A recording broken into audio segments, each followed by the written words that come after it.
This video is continued from the previous video. Okay, so we were talking about originality, and I'm going to go to the next slide here. So why originality? So as a design student, you will be expected to produce original work, and you will be evaluated for it. That is part of your grade assessment. We call it creativity. And of course, you want to look at other people's work, especially other successful people, and you're going to have the opportunity to do that. But you never want to duplicate their work. That's plagiarism, that's cheating, that's stealing. And someday it'll happen to you. Somebody will steal your work. I've had somebody steal my work. And it's very frustrating because good design has a lot of effort and time invested in it. It's not something that you just throw together in an hour, ever. Even the best of us still spend hours creating good work. And you don't want anyone stealing it. So it's really important to understand up front that don't copy anybody else. Do your own work. Part of the hard work that you're putting in now is going to pay off later on because you are built, like we talked about, you're building up your toolkit. No one can do you like you, so be yourself. Your audience will find you. I can promise you that. And you're going to hear from people who have experienced this. Zaha Hadid designed, she's a famous architect. She designed the building on the right. Office building, got some apartment complexes in it. Apartments in it. And her whole thing was, architecture tends to be a male-dominated field. And she liked to play off the fact that she was not a man, and it got her attention. And she's been received awards and was well known. And she's no longer with us, but her firm continues. Her legacy continues. She said, "Would they call me a diva if I were a guy?" Well, no. Okay. Abstract concepts, and I'm going to tell you guys what that is. One thing you don't want to do is be literal. And I don't know if I put them in here or not. I'm going to show you guys at some point some examples of literal design that is not abstract. And I will tell you it is mocked mercilessly by the architecture community. When we talk about abstraction, we're talking about the distortion or enhancement of elements in an image or a form to create a new symbolic representation of it. Okay? The word originates in Latin. Abstract, I'm not even going to try to pronounce it. Abstract here, which means to draw away from. When we abstract an object, we begin with something and move away from it. And I'll show you some examples. Yet we're still connected to it. What do you see when you look at this building? It's a cathedral. What is the abstraction?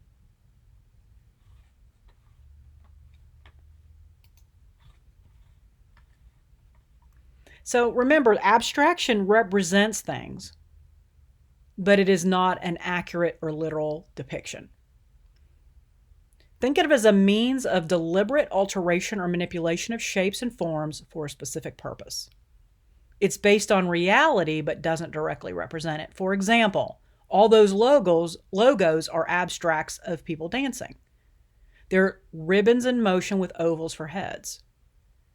They're not literal people. They're not people dancing.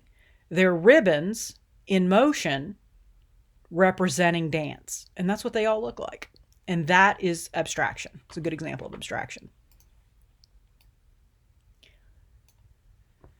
Abstraction is also the modification of representational forms. Okay, so what is representational or objective form? It is the depiction of actual form in a realistic manner close to the truth with very little departure. So in order for us to move away from that and into abstraction, we reduce that representational shape to a more simple shape, but still maintain the connection to the actual thing.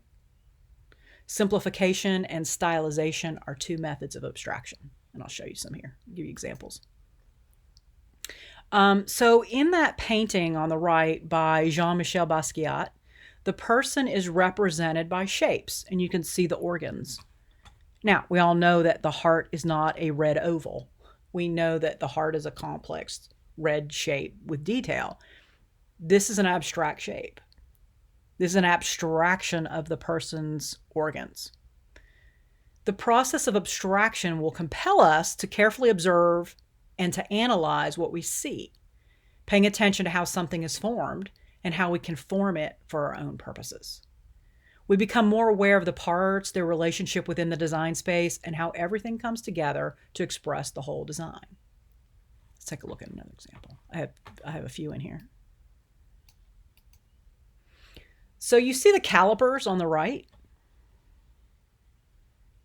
Right? It is a tool for accurately measuring thicknesses. It also looks like an uppercase A. So the shape is close, this A and this caliper. This is an abstraction of the caliper and of the letter A to represent the logo for Acura. So as a result, the icon communicates precision and exceptional quality, which is the message of their luxury auto brand. Okay, see how that works? Pretty cool, right? Now, you may not have known that, but once you do, you're like, wow, that's really cool. Frank Gehry had designed this building in Prague, Czech Republic. Over the years, it has changed ownership.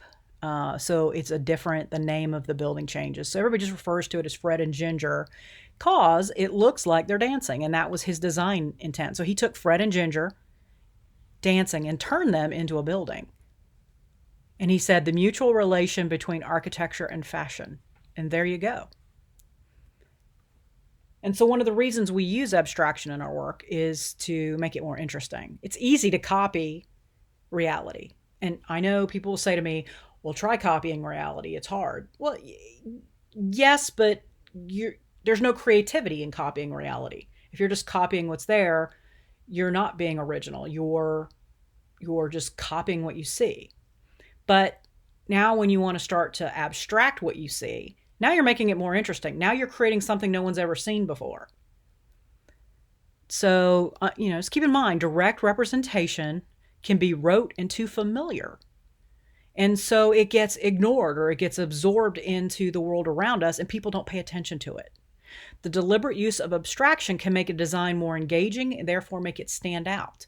We're talking about this building because he did something different, abstract, and created something original. And he's won awards for his architecture as a result.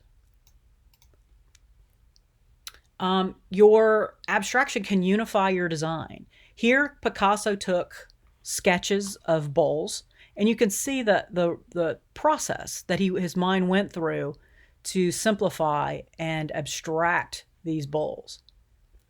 And as a result, his abstractions, see this bowl abstraction, this one, and this one, they're unified together. They fit together.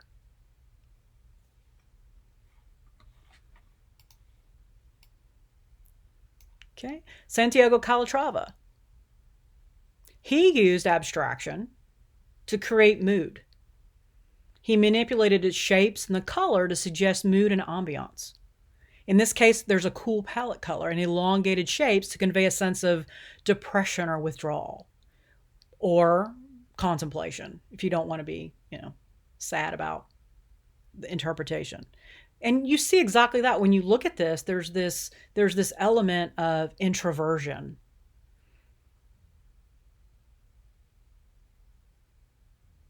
And he, I believe, has recently won an award for that. You want to use abstraction to communicate an idea or a concept. You can see the stone transition between the living room and the dining room is an abstraction of a waterfall. The black stone, polished stone here, is the water. And then the rough stone here is obviously the landscape. And so it creates this abstraction of a waterfall because obviously you couldn't walk well or easily in a real waterfall. And so it creates this interesting effect. Now, I put this in here because it says, I'm the perfect abstraction of a duck. And the Lego figure is saying, well, you know, maybe you're a little too abstract.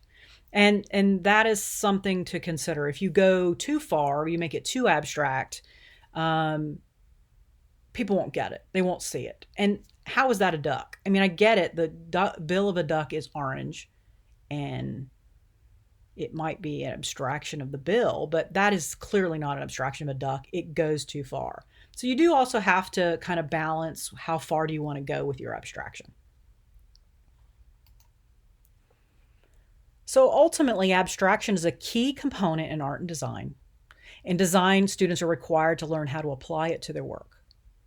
We will teach you the methods and expect you to apply them to a final project. Students who have not mastered a basic level of abstraction will find courses beyond this one to be impassable, which is why this course is required first in order to successfully move on and to the other courses. Okay.